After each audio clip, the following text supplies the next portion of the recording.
guys, my name is Samantha. If you are new to my channel is all about helping and inspiring special education teachers.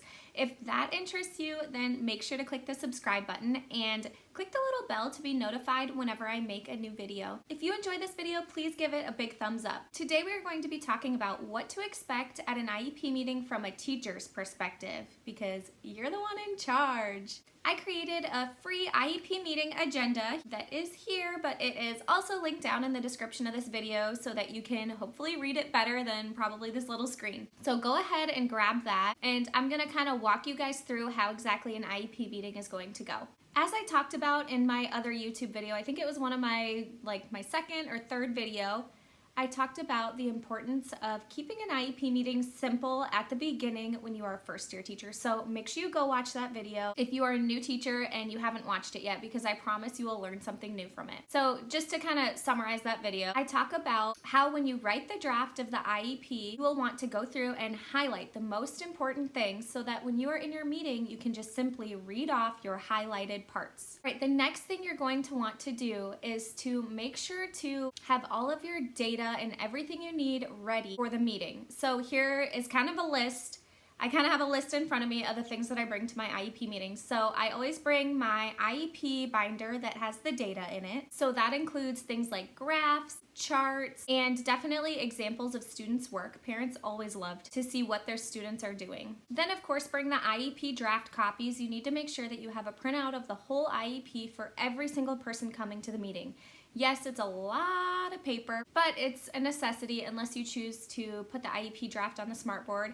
I have done that in the past, and at least my first year, it kind of added to the stress of everything. So at least at the beginning, I recommend printing out the IEP draft and bringing a copy for everyone. And then later on, when you are feeling more confident, you can include more things like technology and whatever else you want to include in your IEP meetings. One thing that really has helped enhance my IEP meetings is, if your school allows for it, take a video of your students working on one of their IEP goals, and you could put that on your smartboard and show the parents what they're doing in class. Parents love seeing their kids in actions, and it's kind of a good icebreaker to show a video of the child at work. Make sure you bring extra paper, a pen, and a highlighter to make sure that you take good notes throughout the IEP meeting. The first thing that I do at an IEP meeting is to make sure that I state the purpose of this meeting.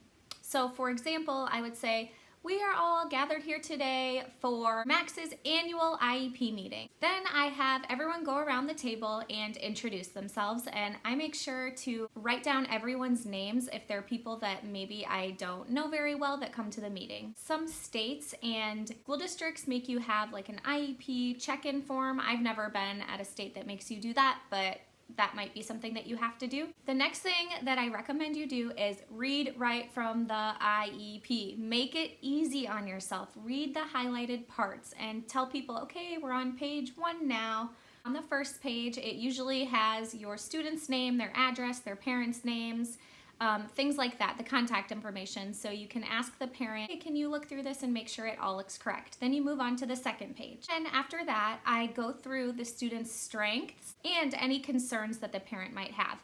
So it's very important in IEP meetings that you talk up your students. You know, IEP meetings can be tough on students and on parents because a lot of times you're talking about the things that they are not meeting academically. So really highlight and talk a lot about their strengths. Your student might have the best smile in the world, or might be really proficient in math, or is a leader in your class. Talk about the things that your students do great. And then move on to the concerns of the parents. So you can say, so do you have any concerns about your child's education or anything going on in the classroom? The next thing that I do is I pull out all of the graphs and things that the student has been working on previously, and I talk about how the student did with their previous goals. So I love to show the parents graphs. Graphs just help things make a lot of sense. So pull out those graphs and kind of explain to them how the student is doing. Then I move on to the present level of academic. So I talk about exactly where they are right now,